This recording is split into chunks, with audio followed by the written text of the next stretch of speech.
ताकद असते.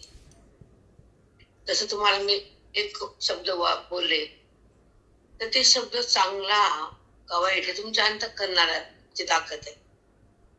दोन्ही शब्दच आहेत, बरावी आणि बुरावी. जेव्हा त्याचे परिणाम कुठे होतात, अंतःकरणामध्ये.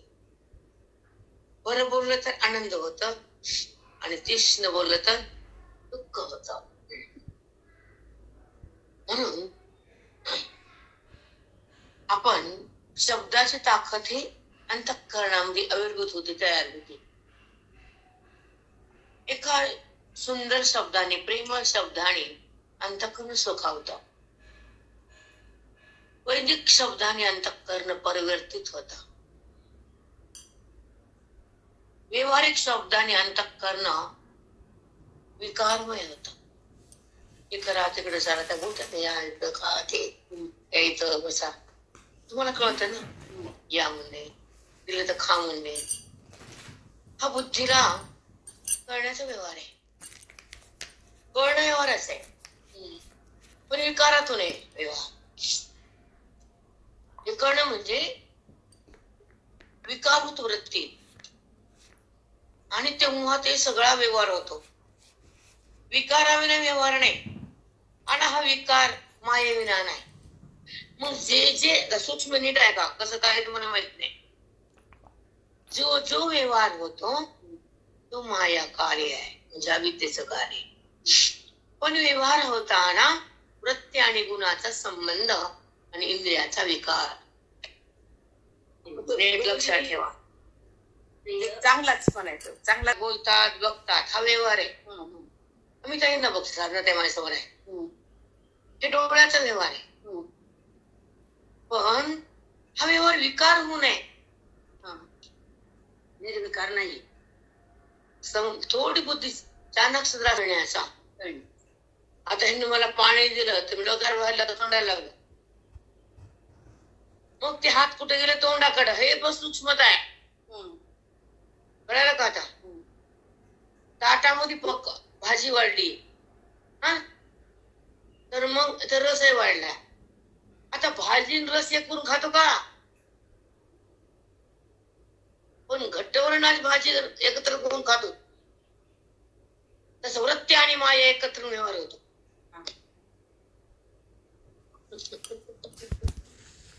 म्हणजे मनामध्ये विकार होतो तो मायेचा, आणि व्यवहार होतो तो वृत्तीचा. सूक्ष्मता आहे, किती कळते तुम्ही बघून घ्या. पण सांगणं माझं मस्त आहे, ते कर्तव्य. मग व्यवहार हा गुणामुळे झाला ना. आता आपण चिंतन करतो तर शांत मन आहे, बाहेर निघा काहीतरी आठवण येते आणि मनामध्ये कुचकुच होती, होते की नाही. थोडासा भूतकाळ येऊ द्या किंवा प्रेझेंट वर्तमान, एक खालीवरी होतं मन. असंच बोलले होत्या, ते बघा असं बोलले, इथे आठवण का नाही येत. खूप प्रेम दिलं आपण, मग सुखाचा पण व्यवहार आहे, दुःखाचा पण व्यवहार आहे. पण हा व्यवहार विकार आहे, आणि व्यवहार होताना मी पाहणार आहे, व्यवहार मी करताना व्यवहाराचा. इतकं जरी कळालं तर ते व्यवहारातून होणार आणि पाप आणि पुण्य तुमचं बंद होतं. आणि तुम्हाला हे कळत नाही, म्हणून तुमच्या व्यवहारातून पाप आणि पुण्य उत्पन्न होत. हे खातं नकोच. व्यवहार वृत्तीचा, विकार गुणाचा, सत्ता परमात्म्याची, आणि अस्तित्व त्या भगवंताचं, आणि हे दिसणं मायेचं. माय दाखवते नाम रूप, हे रूप, हे नाम, साधना हे नाम, हे दिसणं हे रूप. मग ते अस्तित्व परमतत्व त्या नामरूपानं प्रगटलं. मला हे सांगायचं होतं. हे सूक्ष्मता आहे. अस्तित्व म्हणजे आत्मा, आणि तोच ह्या देहरूपानं प्रगटला. मग देहाला आकार आहे, देहाला नाम आहे, परमात्म्याला नाम नाही, आणि तेच प्रगटला. किती अवघड आहे. विवर्तवा. पूर्ण रूप आत्मा आहे या देहाचं, मूळ रूप आत्मा. यांची उत्पत्ती ह्यांची आई आहे. ह्यांचं मूळ स्वरूप यांच्या आईपासून झालं तयार. यांची मूळ कोण आहे? आई आहे, नाही का? हे वरून टपकली. हा, मग प्रत्येक पदार्थाचं जे मूळ रूप असतं ते रूप खरं असतं आणि दिसणं रूप हे खोटं असतं. पाण्याची लाट, तर लाट हे आकार आहे आणि लाट हे नाव आहे. पण लाटेत पाणी आहे, लाटे खाली पाणी आहे, लाट म्हणजेच पाणी आहे. ही सूक्ष्मता त्या बाकीच्या लोकांना नसती. डोक्यात बसलंय ते लाटाचं. उदाहरण छान लाटेला. अरे पाणी म्हणल्यावर नाव कुठे? लाटेतलं फक्त पाणी दिसलं आकार सोडल्यावर. आकाराला धरून लाट आहे आणि आकार गेला तर पाणीच आहे. मग जगताला आकार आहे, देहाला आकार आहे आणि देवाला बी आकार आहे. इतकं बी कळलं ना का? मग आकारातून जे प्रगट होत, आकारातून प्रगट होतो तो निराकार. पण निराकारच आकार रूपाला येतो. पण त्या निराकाराला धक्का लागत नाही आणि आकार त्याला माहित नाही. लाटेतलं पाणी म्हणता का मी लाट आहे? कधी आलता का फोन? पाणी म्हणलं? कारण पाण्याला माहितीये मी पाणीच आहे, लाट कुठे आहे. तसं भगवंताला जगत म्हणताना त्याला माहितीये मी भगवंताच आहे, जगत कुठे आहे. कारण आकार विनाशाकडे जातो आणि तो आकार कधीतरी समाप्त होतो. पण परमात्मा तसाला तसा जिंकातीव राहतो, तो निर्विकार.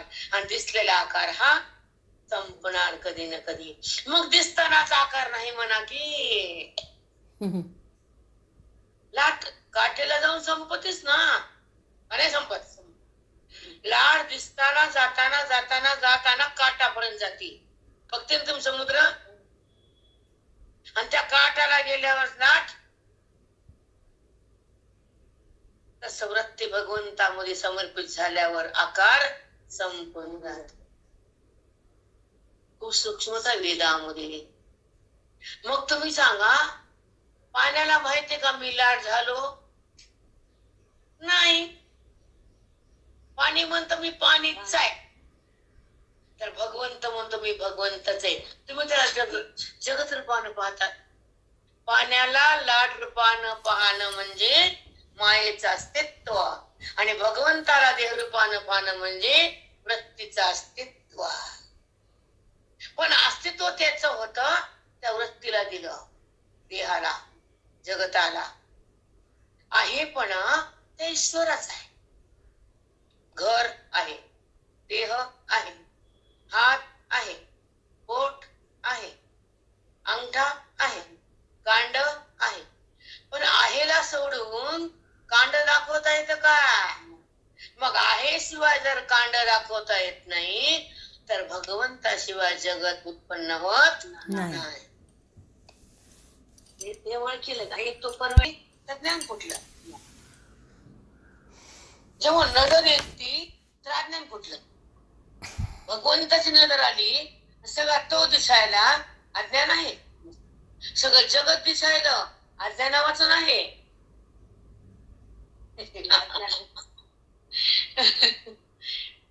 कसे सांगतो हा? जेव्हा वेदांताची शक्ती प्रखर होती तेव्हा सगळा तो प्रगट होतो. तो म्हणजे परमात्मा आणि ती म्हणजे ही माया. मग त्या ठिकाणी देह घ्या, जग घ्या, वस्तू घ्या, आकार घ्या. कुठल्याही आकाराला मायेनच दाखवलंय आणि कुठलाही निराकार तिनंच झाकलाय.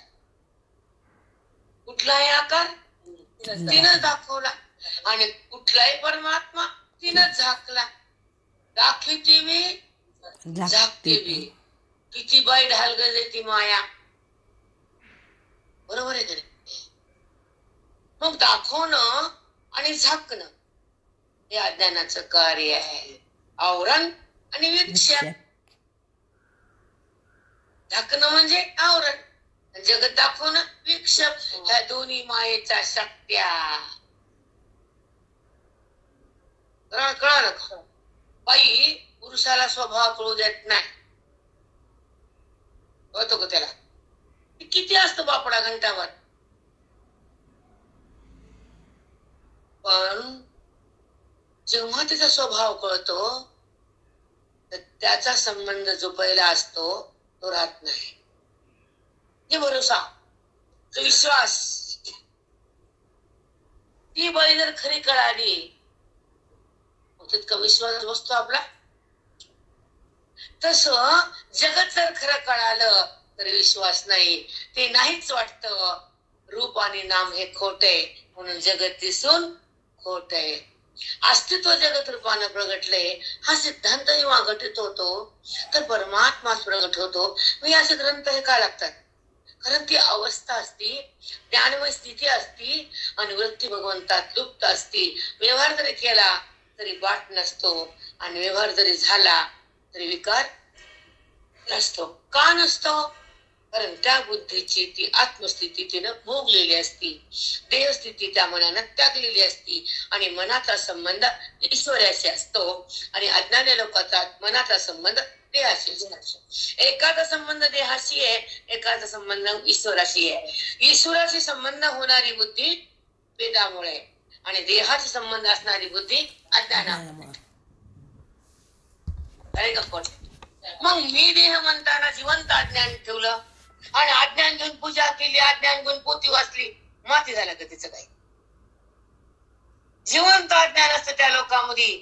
त्यांचा परमार्थ म्हणजे भेदातला आहे, त्यांचा परमार्थ म्हणजे पाप पुण्याचा आहे, आणि त्यांचा परमार्थ म्हणजे अलीकडचा आहे, आणि खरा परमार्थ पलीकडचा आहे, वेदाचा शुद्ध परमार्थ. ज्या ठिकाणी जगताचा अभाव होतो, ज्या ठिकाणी देहबुद्धीचा बाध होतो, आणि ज्या ठिकाणी अबाधित तत्व प्रगट होत, ते तत्व सतत बुद्धीत राहतो, आणि बुद्धीचा बाध होतो. स्वयंमय पांडुरंग प्रगट होतो, आणि तो जीव परब्रह्म होतो. हे ज्ञानाचं फळ मानतात. देह माझा वाटतो हे अज्ञानाचं फळ म्हणतात. आणि सुखदुःखाचा संबंध तुम्ही धरता, पण ते सुखदुःखाचे धर्म अंतःकरणाचे असतात. हा तुमच्या बुद्धीला कधीही माहित नसतं. हे सुखदुःख माझे आणि मी भोगायले, हे केवळ पाप आहे बुद्धीचं. सुख आणि दुःख हे धर्म अंतःकरणाचे येतं, आणि असा भाव जेव्हा जागृत होतो तर मन परमात्म्यात राहतं, आणि सुख दुःख मी भोगायले तर मन देहात राहतं. हे धर्म कुणाचे? सुख आणि दुःख हे धर्म अंतःकरणाचे. कुठे उत्पन्न होतात? ते अंतःकरणामधून. मग जेव्हा ते सुख दुःख तुम्ही वृत्तीनं संबंध करतात, तिथलं तिथं ठेवा ना. वृत्ती म्हणजे मन. मला सुख झालं, मला दुःख झालं. आता मला म्हणजे ओढवून घेतलं ना वज गाढवाचं. हे धर्म कोणाचे? अंतःकरणाचे. कुणी घेतले? जीवाना. अक्कलीचा पत्ता नसतो. परमार्थात केवढी किंमत नसते त्या बुद्धीला, आणि अलीकडचा परमार्थ तुम्हाला मुक्त करत नसतो. कारण तिथं काहीतरी मागणं असतं, पण इथं कळणं असतं. किती बुद्धाड घाण आहे आपलं. इथं भगवंत कळतो, इथं व्यवहार त्याचं रूप माहित नसतं, त्याच्यावर प्रेम असतं, भक्ती म्हणतात. पण प्रेम बी आंधळच, काहीतरी मागणं नसतं का? बरं नाही मागितलं तर मी वाचलं तर मी पण आहे की नाही? ज्ञानामध्ये मी पण आहे का? ज्ञानामध्ये कर्ते पण आहे का? ज्ञानामध्ये वृत्तीला विकार आहे का? ज्ञानामध्ये इंद्रियाला गुण संबंध आहे का? ज्ञानामध्ये जगताला भाव आहे का? ज्ञानामध्ये जगताचा अभाव आहे. ज्ञानामध्ये गुणाचा संबंध रहित मन आहे, आणि ज्ञानामध्ये ईश्वराचा साक्षात संबंध स्पर्श आहे. मन ईश्वरामध्ये तल्लीन आहे. कोण करताय कर्माचा? जे मन ईश्वरामध्ये बुडालेलं आहे, जे मन तत्व बनलेले, ते कर्मात राहील का? कर्माचा करता होईल का? देहभाव उरल का? आत्मभाव संपल का? मन राहील का? कारण मन तत्व निष्ठ झालं, तत्व बनलं. मग कर्माला ते बघल का? मी वाचलं म्हणाल का? ह्यांचं मी जात नाही, आणि ज्ञानाचं मी राहत नाही. जमीन आसमानचा फरक आहे अज्ञानी महामूर्ख लोकात. त्यांचं मी जात नाही. मग त्यांना जे जे केलं ते पापाच्या खात्यात जातं, पुण्याच्या. वाईट केलं पापाच्या खात्यात, चांगलं केलं पुण्याच्या खात्यात. आणि ते खाते बघायला पुन्हा टपकत खाली वृत्ती लोकात. कशाला मरायचं खाली यायच्यात? हे करतात ते येण्यासाठी, मुक्त होण्यासाठी नाही. आणि ह्यांना कुणी सांगणारा दाता भेटला नाही, पण त्यांची भक्ती झाली म्हणून ही समोर आली. ते म्हणतात आता हे कर, ते बदल. कारण परमात्मा हा कर्तेपणाचा आहे त्यांचा. वृत्तीने केलेला व्यवहार गुणामुळे का तुमच्यामुळे? मग तुम्ही गुणाचा व्यवहार म्हणता का माझा व्यवहार म्हणता? मी वाचलं, मी मंदिरात गेले, तू गेली होय ग? तुझ्यात व्यवहारच नाही, तू तत्व आहेस. ते तत्व कुठं जात नाही, तिथे व्यवहार नाही. आणि जो गेलं पाय ते तू नाहीस, आणि पाय गेले त्या भगवंता वाचून नाही. अकलीचे कान येते लोक, काहीच कळत नाही, शून्य. आणि अभिमान तर मरणाचा नाही का, वाचनाचा, जाण्याचा, मी करते, मी जाते, सगळं मी जिवंत पाणी पाणी भरते. आणि ज्ञानी लोकांचा मी म्हणजे मी ब्रह्मा. कुठं कर्म आहे तिथं? कर्म ब्रह्म करत नसतं, आणि ब्रह्म वाचून कर्म होत नसतं. हे ज्ञानी महात्म्याला कळत असतं, त्या महामूर्ख लोकांना कळत नसतं. सगळा मीच जिवंत ठेवला. मग परमार्थ कुणाच्या डोसक्यात मीच घुसला. काय बघाचा परमार्थ? सोडला का ह्यांना करते बा? सोडता येतो का ह्यांना? आणि ह्यांना माहितीये का करतेपणा चांगला नाही? किती अंधार आहे. कसं जगत अंधाराच्या डोळ्यात बुडाले. म्हणजे भक्तिशास्त्र आणि ज्ञानशास्त्र एक करू नका. भक्तिशास्त्रामध्ये जो भाव असतो तो भगवंतापासून तो भिन्न असतो. पण जेव्हा ज्ञान प्रगट होतं तर भगवंताने जीव दोन नसतो, त्याला भेदभाव म्हणतात. मग भक्तीतला भाव ज्ञानामध्ये सफल होतो, आणि परमात्मा बुद्धीत उगवतो, आणि बुद्धीला ईश्वरत्व येतं, तेव्हा तो ज्ञानी होतो. मग त्याला भिन्न बघायचं का?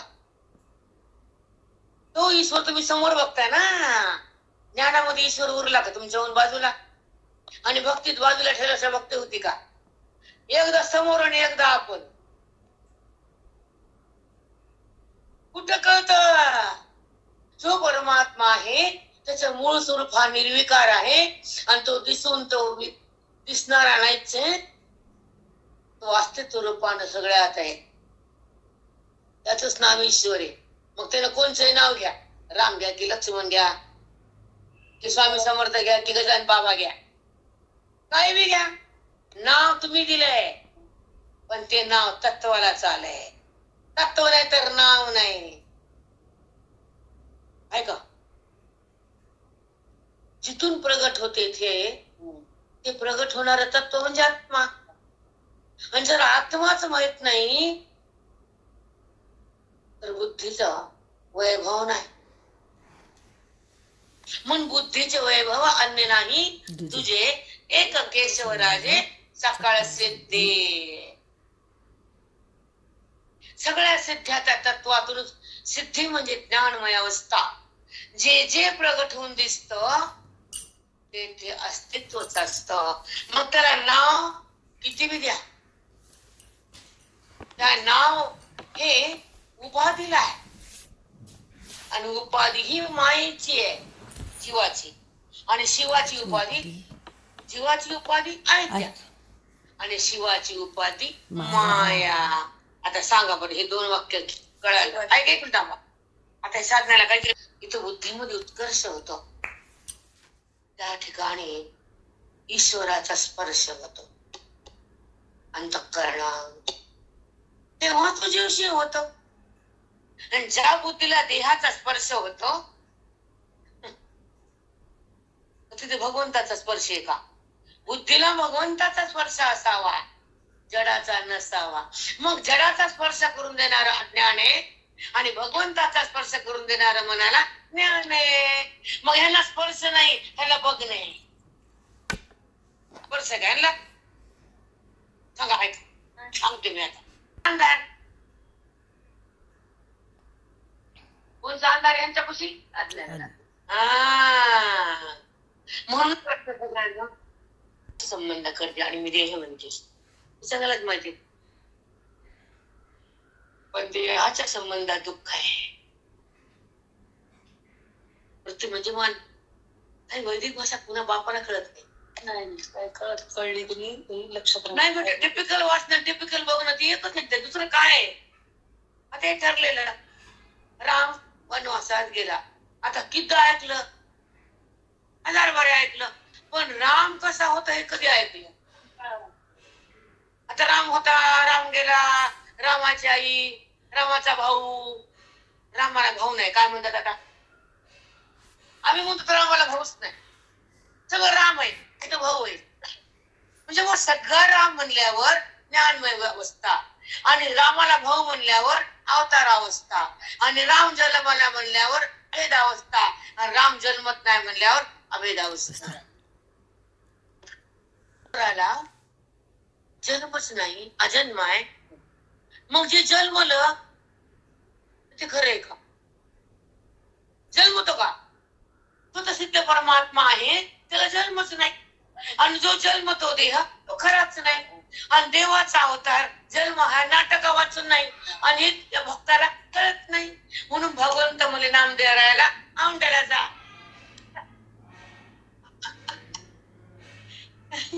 संकताई एवढं हे वाटतं की जन्म यांचा का पाण्यात चालला. हे दुःख का भोगायले. कर्माचा साठा का व्हायला. कर्माचा साठा व्हायला या लोकांचा. खरं जोपर्यंत अज्ञान जिवंत या लोकांचं देहभावाच्या संबंधातून केलेलं कर्म हा पाप पुण्याचा साठा तयार होतो. कोणचा देहभाव. देहभावातून केलेली भक्ती पण मुक्ती नाही.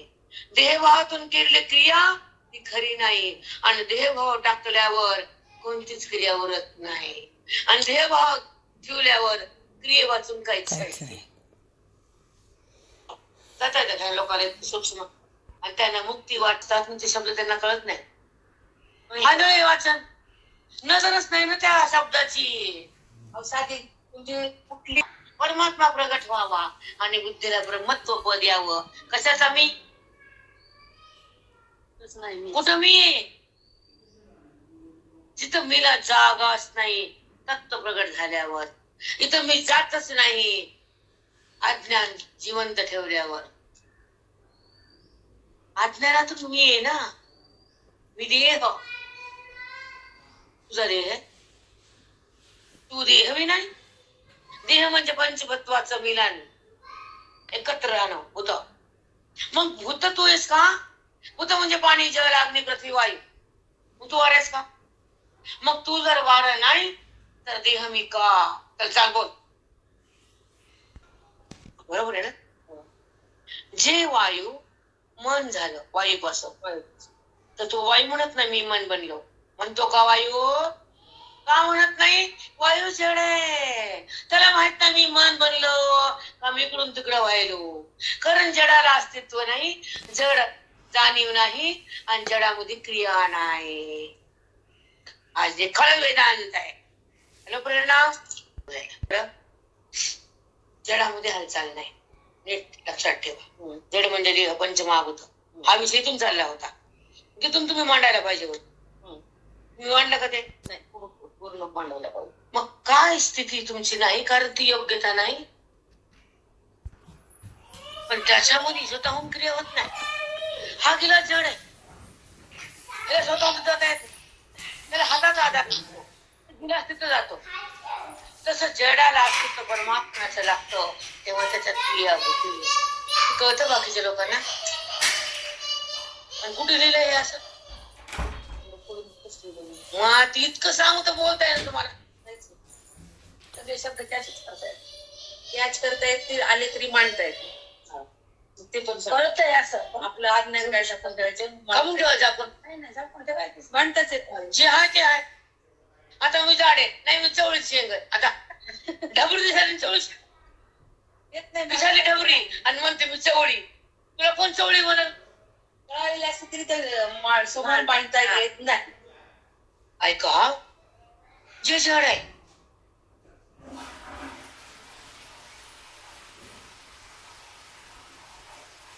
हॅलो, एक अर्धे घंटा नाही देऊ.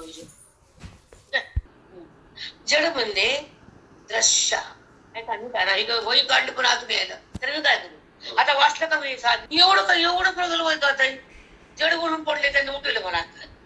कारण रात्री 4ला वाजून हे दृश्य आहे आणि दृश्य हे दिसून नाहीये. हे जेव्हा ठाम कळत मग दिसणारा व्यक्ती होता कुठे गेला. मग दिसणं होतं देहाचं कुठे गेलं ते कळते ना भाषा माझी. मग ते का संपलं. कारण दिसताना पण ते नव्हतं अस्तित्व त्याच्यावर होतं आणि तेच त्या आकारानं आलं होतं. रज्जूवर भासलेला सर्प रज्जूवर भासलेला सर्प रज्जू सर्प झाली होती. सर्प होता सर्प. पण तुम्हाला सर्प दाखवला अंधारानं, सर्प भासला अविद्येनं, पण सर्प गेला रज्जूच्या ज्ञानानं. तसं ब्रह्मस्वरूपच जगत रूपानं नटलंय. हा दिसणारा आकार त्या मायेचा आहे आणि अस्तित्व त्या परमात्म्याचं आहे आणि दिसणं हे भ्रमाच आहे. पण जेव्हा भ्रम गेला तर ते तत्वच बनलं होतं. दिसताना तेच होतं पण अस्तित्व त्याच्यामुळं होतं. पण त्या कर्माच्या भोगासाठी उपाधी होती, पण उपाधी दिसून नव्हती कारण ती जड होती. उपाधीला अस्तित्व त्याच्यापासून ते आहे म्हणून उपाधी. मग उपाधी दिसतानाच नाही म्हणा ना. तुम्ही आहे म्हणलं म्हणून दुःख आहे, उपाधी माझी म्हणले म्हणून विकार आहे, अनुपाधीचा संबंध हा बेकार आहे. त्याचं भाग्य त्याला हा परमार्थ कळल, त्याचं दुर्भाग्य आहे त्याला हे जगत कळल. जगत कळणं लय मोठेपणा नाही. देह माझा म्हणणं हा मोठेपणा नाही. देहातून वृत्तीने बाहेर येणं हा मोठेपणा आहे. देहाचा संबंध संपवणं हा ज्ञानाचं बल आहे. देह दिसून खरा नाही हे बुद्धीचं वैभव आहे आणि देहाला अस्तित्व त्या भगवंताचे हे कळणं हे ज्ञानाचं आहे. त्या देहाला आधार त्याचा आणि हा देह तोच आधार देहरूपाने प्रगट झाला. कुठं जगत आहे,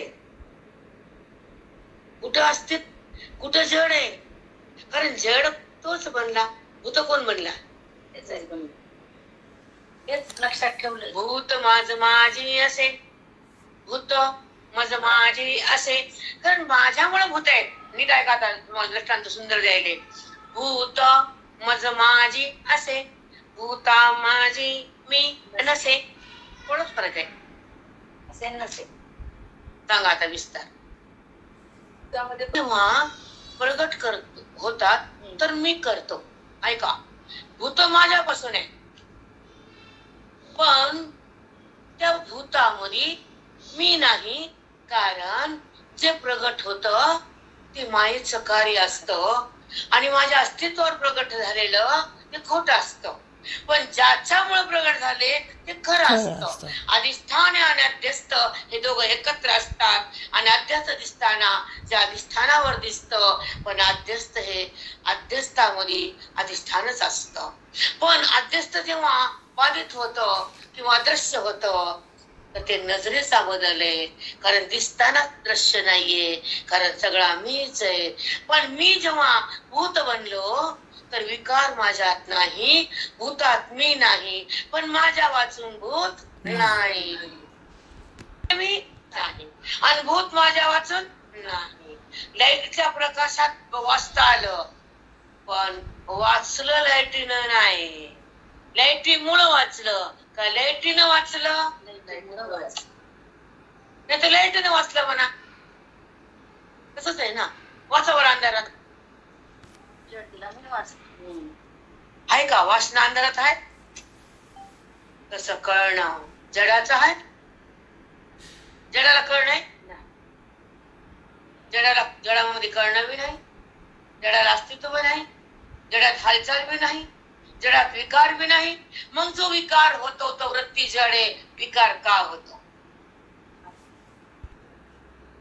परमात्मा विकारच नाही ना. अविद्येची गुण तयार होते. कारण जो जो दिसणं हे मायेला अविद्येच आहे ना. भास तिचाच आहे, व्यवहार तिचाच आहे, विकार तिचाच आहे, पण सत्ता त्याचीच आहे. एवढं कळत नाही. बरोबर आहे. सत्ता त्याची दिसणं तिचं, आणि दोघाच्या संबंधानं व्यवहार जगताच. म्हणून ब्रह्म मायेचा संबंध आहे. संबंधासही संबंधीचा अध्यास. तिनं त्याचा संबंध केला. आता हिने त्यांचा संबंध केला यांच्या मुलाचा. म्हणून ती टिकली काही तर न केला राहिलेस. तू नुसतं प्रेम आहे, तिने लग्न केलंय, तुला असतं काय ना हकलली असते की भाग लागून आली, पण ही विधीनं आली. दोन्ही अर्थ कळत की नाही. भाग लागून येणार हे दुराचे आहे,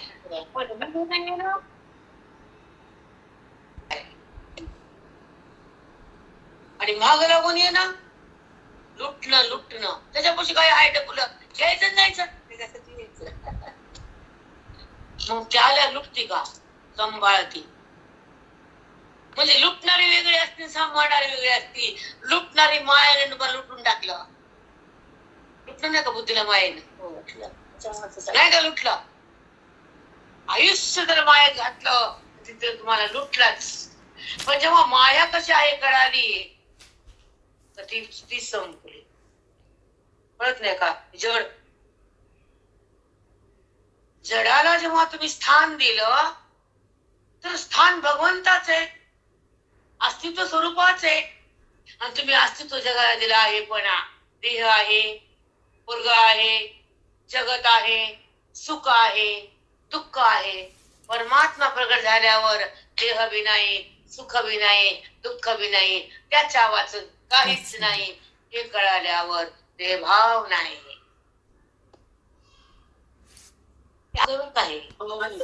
कोणत्या कथा नाही, कोणत्या गोष्टी नाही, कोणचा अध्याय नाही. त्या अध्याय भाग वेगळा. त्या अध्याय आहे का इथं? या अध्याय नाही. हे भगवंताचं यथार्थ रूप प्रगट झालेलं आहे. जो ईश्वर आहे त्याच्या स्वरूपाची मांडणी आहे. जे तत्व आहे ते प्रगट आहे. जे जगात व्यापक आहे त्याचं ज्ञान आहे.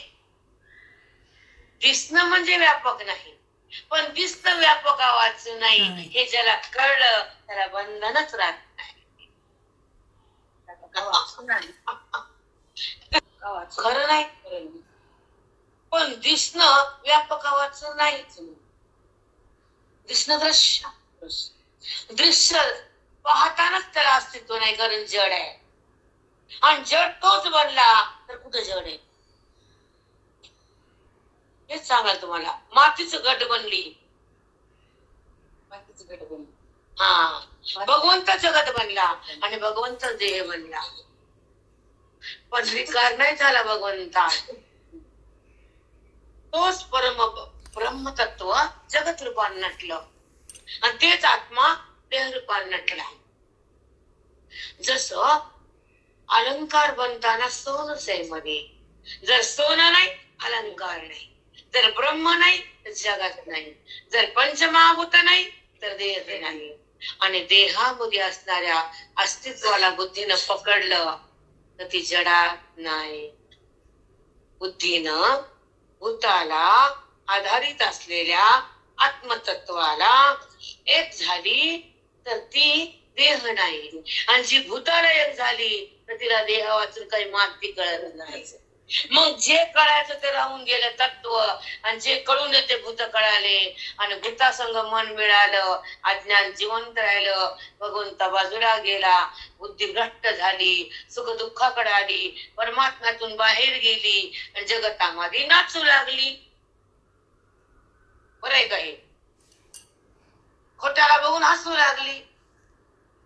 हसत नाही का खोट्याला बघून? मन तेच कळत नाही ना. म्हणतास खोट्यात रंगलेलं जीव हा ब्रह्मजन्य पदार्थाला जागा देतो आणि खोट्याला सोडणारी बुद्धी भगवंतात लीन होती. हे खरी ज्ञानाची स्थिती. ही खरी माया कुणी बोलत झाला आता भगवंताशी होणार मिलन. जसं बछडा लेकून छातीला लागलं तर माईचं हृदय काय होतं ते माईलाच कळतं. असं छोट बाळ जर छातीला घ्यायला लागलं तर त्याला पान दुधाचा पाना येतो. तसं हे ज्ञान बुद्धीश मध्ये लागलं तर सुखाचा पाना येतो. चुक आहे का? किती सुंदर निरूपण आले. खूप सुंदर आले. आणि ते हात घसरणं म्हणजे अज्ञान आहे आणि शब्दाला धरणं म्हणजे ब्रह्मजन्य ज्ञान आहे. शब्दाचं किंवा सगळे दुसरं काय यांच्यापाशी शब्द. पण शब्द म्हणजे ईश्वर नाही. शब्द ईश्वर आहे. शब्द वाचून ईश्वर आहे. तोच परमेश्वर आहे. हे सांगू जन्म जर आला तर व्यर्थ जाऊ नये. साधू मिळाले अज्ञान राहू नये. देह मिळाला बंधन होऊ नये. आणि पैसा मिळाला दान धर्माशिवाय तो पैसा जमा होऊ नये. काय अर्थ आहे त्याला? तुम्हाला लक्ष्मी आली तिचा विनियोग जर तुम्हाला करता आला नाही तर ती लक्ष्मी दवाखान्यात जाते, चोरीला जाते, नाहीतर भांडण होते. ती सुखच लागू देत नाही. कारण तिचा विनियोग तुम्ही कशासाठी केलाच नाही. फक्त मला पाहिजे ती अवघड आहे. कारण लक्ष्मी केव्हा वाढती आणि केव्हा सुख देती. तिचा विनियोग परमार्थासाठी, दानासाठी, धर्मासाठी आणि ईश्वरासाठी करायचं. तर ती लक्ष्मी तिथं सुख देते. पैसा असून मी झोप नाही. काय करता? सगळ्या अवस्था भोगल्यात किंवा नाही भोगल्या का? आपल्या आयुष्यात धन म्हणजे ज्ञानाचं धन असावं, साधूचा संगम असावा, वेदाचा बोधाचा उत्कर्ष बुद्धीमध्ये व्हावा. वेदाच्या बोधाचा उत्कर्ष त्या अंतःकरणामध्ये सतत नांदावा. मन पांडुरंगवंत, देहाचा संबंध जातो, परमेश्वर प्रगट होतो आणि ज्ञानाचा आस्वाद हृदयाला घेता येतो. जीवित आस्वाद पदार्थाचा आणि भगवंताचा स्पर्श हृदयाचा आस्वाद म्हणतात. त्याची स्थिती भोगणं कुणाची? भगवंताची. या आंबट नात्याची नाही. एकदा खाली एकदा वरी, एकदा चांगलं बोलत एकदा ढकलून देत. व्यवहार आहे तुमचा अनुकूल प्रतिकूल. एकदा तोच नातं अनुकूल वाटतं, एकदा प्रतिकूल वाटतं. मग जे अनुकूल होतं प्रतिकूल होतं ते खरं असतं का? पण सदा अनुकूल असतं ते खरं आहे. जे सुख देत आहे ते खरं. ज्याच्या संबंधात बुद्धी ब्रह्म होती ते खरे. ज्याच्या बोधानं मन सावध होत तो वेद खराय. ज्याच्या ज्ञानानं भेदभाव निघून जातो ते तत्व खरे. ज्याच्या स्पर्शानं हे गळून पडत तो बोध खराय. आणि ज्याच्या चित्तामध्ये प्रवेश वेदाचा तो भाग्याचा. ज्याच्या चित्तात प्रवेश वेदाचा तो भाग्याचा. तो हृदय तो जीव भाग्याचा. जिथं वेद प्रवेश करतो आत ते हृदय पांडुरंग होत. जिथं संसार प्रवेश करतो तिथं हा कार होतो. मग वेदानं प्रवेश करावा का संसारानं प्रवेश करावा हे तुमचं तुम्ही ठरवावं. आम्ही कशाला सांगावं. तिखट खाऊन आग होती तोंडाची आणि साखर खाऊन पाणी येतं. मग साखर खाणं म्हणजे परमेश्वराचं होणं आणि तिखट खाणं म्हणजे संसारामध्ये नाचणं. नाचा ठेव तवर नाचतात. उठायला येतं तवर. आणि गुडघे मोडल्यावर काय नाचते तू? नाचते का बाई? तिला बसायलाच येईना. नाच बरं संसारात. मग आधीच नाचू नको ना. संसार नाचू येते तुम्हाला. परमार्थ हसू येत. संसार नाचू येतो तालावर. आणि संत हसवितो बोधावर. बोध जर मनामध्ये टिकल्या गेला, बोध जर मनात नांदल्या गेला, तक्षणी परमात्मा प्रगट झाला. हा वेदाचा चमत्कार हृदयात आला आणि तोच जीव ब्रह्म झाला. तोच जीव परब्रह्म झाला. परब्रह्म म्हणजे भगवंताचं मूळ स्थान, परब्रह्म म्हणजे जगताचं अधिष्ठान, आणि परब्रह्म म्हणजे आत्मत्वाचं अभिन्नत्वाचं भान, आत्म्याच्या अभिन्नत्वाचं भान. त्याचं नाव ब्रह्मज्ञान. त्याची तुला जाण. तो संत महान, त्याच्या बुद्धीत नाही देहाची ताण. एक सांगू तुम्हाला, बुद्धीमध्ये अविद्या आहे का? बुद्धीमध्ये संसार आहे का? बुद्धीमध्ये क्रोध आहे का? बुद्धीमध्ये द्वेष आहे का? बुद्धीमध्ये पांडुरंग आहे? हे ज्यांना कळतं त्याचं आयुष्य धन्य.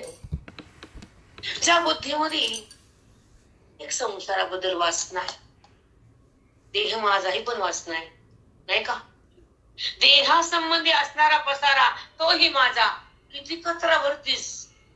हा देह त्याचा बनवला त्यानं, तक्ता त्याची, आणि हिची पगडा हिचा बुद्धीचा. बनवला त्यानं, तक्ता त्याची, अस्तित्व त्याच, आणि बुद्धी म्हणते देह माझा. गेले की नाही बाई पाण्यामध्ये बुडाली, ती म्हणते मी वाचला. तू वाचणारीस? त्याचे सत्य विना काहीच कर्म होत नाही. आणि ही बुद्धी म्हणते मी मी. मग मी म्हणताना अहंकार आहे, आणि मी कळाल्यावर ब्रह्म साक्षात्कार आहे. मी म्हणताना अहंकार, आणि मी संपल्यावर ब्रह्म साक्षात्कार. पण ही भाषा आहे का भक्तीत? आहे का युक्ती त्या लोकांना?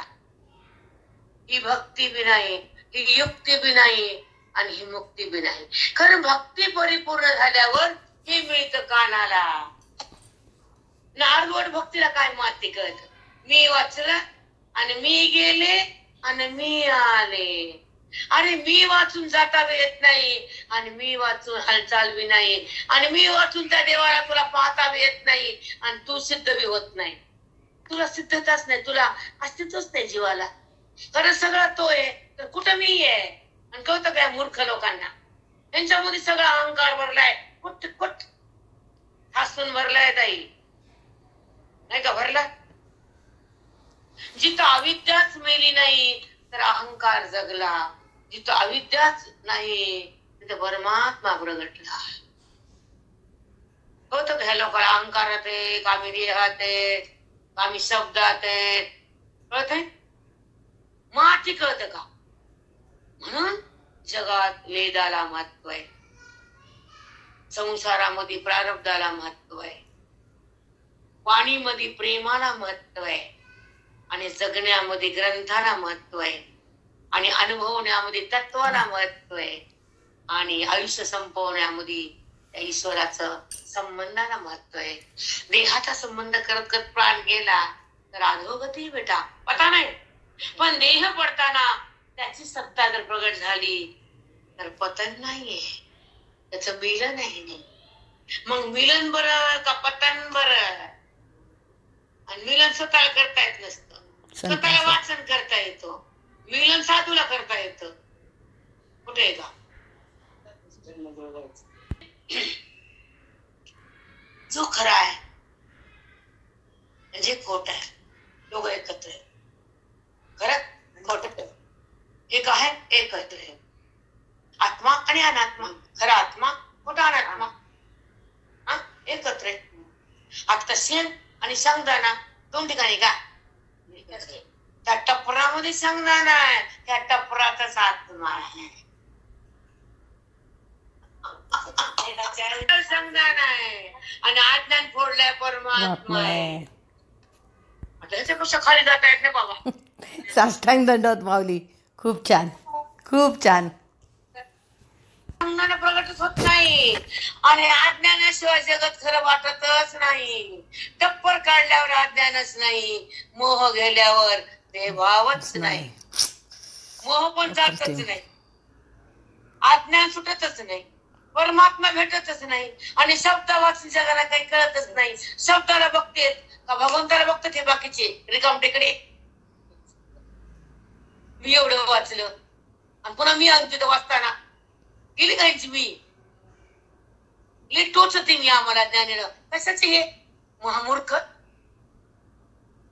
कशाला वेगळीच ह्यांची. मी पारायण केलं, मी केली आणि मी वाचलं. मी लाकडून वाच बरं, मी म्हणजे ब्रह्मास्मी. मग तू जर ब्रह्म आहेस तर मी गेली म्हणते होय चिपडी, ते जात कुठं, ते हलतं का, त्याच्यावरून वाचन होतं का, आणि त्या बायला ब्रह्म कळतं का, आणि नाही तर कळत त्याला काही दुःख होते का, काही माती कळणं त्यांना कळतं का, काही कळणं हे आत्मा, कळणं हे चित्रूप आहे, कळणं हे ईशसत्ता आहे, आणि मिळणं हे ब्रह्मसत्ता आहे. ब्रह्मज्ञानानं ते मिळतं, वृत्तीनं ते कळतं, आणि वृत्तीचा बाध झाल्यावर ते प्रगटत. भक्तीचं आणि ज्ञानाचं अंतर आहे. भक्तीमध्ये तो आणि मी आहे, आणि ज्ञानामध्ये तोच मी आहे. मग भक्तीनंतर ज्ञान आहे. मग भक्तीमध्ये किती राहावं? पोरगी 30 झाल्या बापा पशी राहावी का? सोडावं की नाही बापाला? ती म्हणती नाही सोडायचं. तसं भक्ती सोडावी भेदातली, मुक्ती भोगावी अभेदातली, प्राप्ती असावी तत्वाची, अनुभूती असावी सुखाची, निवृत्ती असावी अज्ञानाची, आणि स्थिती असावी मोक्षाची. पण आंधळी नाही. आणि भक्ती करता करायची, जाणून भक्ती करा, करा भक्ती.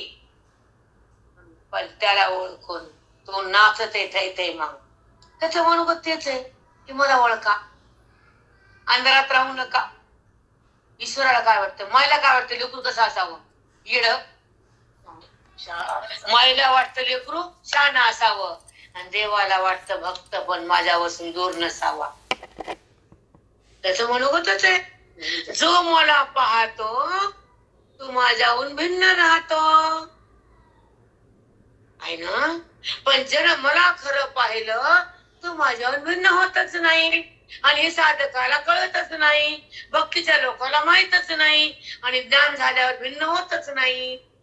अंगा प्रीतीबाई धर्माबाद व्यवहार बाधा करीत नाही, पण त्याची ओळख झाली नाही तर व्यवहार तुम्हाला जगू देत नाही. कारण विकार, अहंकार, विकार, अहंकार दोन्ही नसा, विकार भी नसा, अहंकार भी नसा, आणि भेद पण संपाहून. आणि भेदात राहून काय मिळतं? दुःख. भेदात काय येतं? दुःख. आणि अभेदात सुख. हे या लोकांना कळत नाही. एवढं वाईट वाटते किंवा त्या लोकांचं. ज्या भेदात तुम्हाला दुःख आहे, तू आणि मी आहे, तिथं तुमची भेट नाहीये. पण जेव्हा तू बे गेला आणि मी बे गेलो तेव्हा भेट संपत नाही, ऐक्य जात नाही, मिलन संपत नाही, मोक्षाची घडी उकलत नाही, आणि जीव आणि शिव दोन होत नाही. ही अभेद भक्ती संता वाचून कळत नाही, आणि भेदाचा नाश वेदा वाचून होत नाही. बोला पती आणि पत्नी आणि लेकरं, तिला तोच आवडतो लेकरापेक्षा, तर तीच पत्नी. तिला तोच कळतो तर तोच खरा जीव आहे. त्याच्यापेक्षा मला पुढे बोलता येत नाही बाबा. नाही तर ती बाई नाही. बुद्धीला परमात्मा कळला नाही तो देह चांगला नाही. वाटलेला विषयाला काय आवडतच नाही. भेट ठेवल्या डॉक्टरकडे गेला आणि ते म्हणता मी ऑपरेशन करीत नाही, मला रडू येतो. माणूस मरेल की. हरनिया झाला ते म्हणतो मी हरनिया कापून काढतच नाही, आणि मला रडू येतो. रडतो का डॉक्टर? रडते ते का पिते? तसं संत अज्ञानाला का पिते?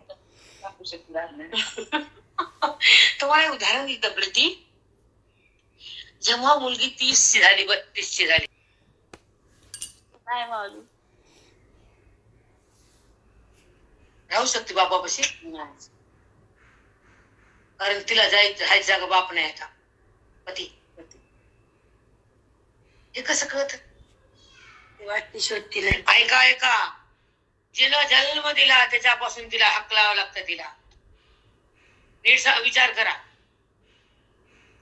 ज्याच्यापासून ती जन्मली मुलगी त्याला पण सोडावं लागतं.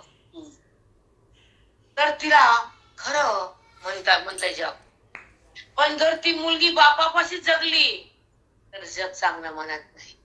तसं भक्तीतच मन रमलं आणि ज्ञान बाजूला गेलं तर ती भक्ती अधुरी आहे. कारण अभिन भक्ती नाहीच आहे वेदातली. जर मुलगी उपवर झाली तर ती बापापाशी टिकूच शकत नाही. तिला तो पाहिजे. तसं भक्ती पूर्ण झाल्यावर त्या बुद्धीला तो पाहिजे. आता त्याच्या कसं काय सांगू बाप्पा सांगतो. उपवर मुलगी बापापाशी थांबत नाही आणि छोटी पोरीला कुणी कळत नाही. ती बापाला सोडतच नाही. छोटी कुमारी का आणि उपवर मी कुमारी का असेल. जवळ लग्न होत नाही तर कुमारीच आहे नाही का. पण ती कुमारी छोटी असताना तिला उपवर माहित नाही. तसं भक्ती पूर्ण झाल्यावर ती रमतच नाही भेदात. मुलगी मोठी झाल्यावर नांदतच नाही घरात बापापाशी टिकतच नाही. तिला तो पाहिजे. अवस्था बदलली ना. मुलीची अवस्था बदलली. तशी बुद्धीच्या भक्तीनंतर त्याची प्राप्ती असते. पण ह्या लोकांना मुक्ती माहितच नसते. भक्तीच आणि ती पूर्ण नाही. ती पण सुद्धा नाही. काहीतरी मागण्यासाठी भक्ती. सगळे भिकारीच मंदिरात येणारे. सांगा निष्काम कोण येते. हे व्हावं मी वाचते. हे मिळावं मी जाते. हे कळावून जाणार कोण आहे. शून्य आहेत लोक. एखादा आहे मला त्याला कळून घ्यायचं म्हणून जाणारे मंदिरात पोटावर मोजा इतके. पण त्याच्यापासून मिळावं असा उताडा आहे. उताडा मग माझी भाषा कडक आहे. त्या कळून घ्यायचं असा भाव असणारे फार सुद्धा आणि जगतात महान आहेत. पण त्याच मिळावं ही लई घाण आहे. मंदिर जाणारा म्हणतो का त्याला ओळखायचं. सांगा बरं सांगा. जो जातो तर त्याला कळण्यासाठी का मागण्यासाठी भिकेसाठी जातो तो भेदात राहतो. पण त्याच्याशी अभिन्न होतो तो भगवंत होतो. मग त्याला मागावं का त्याला जाणावं त्या मूर्खानं समजून घ्या. नाही बेटा मागून ते काय देणार आहे. तुझ्या प्रारब्धात नाही तर तो देऊ शकत नाही. पण संत जे देतात ते देवाच्या बापाला देता येत नाही. आम्ही कोणाला भेट नाही.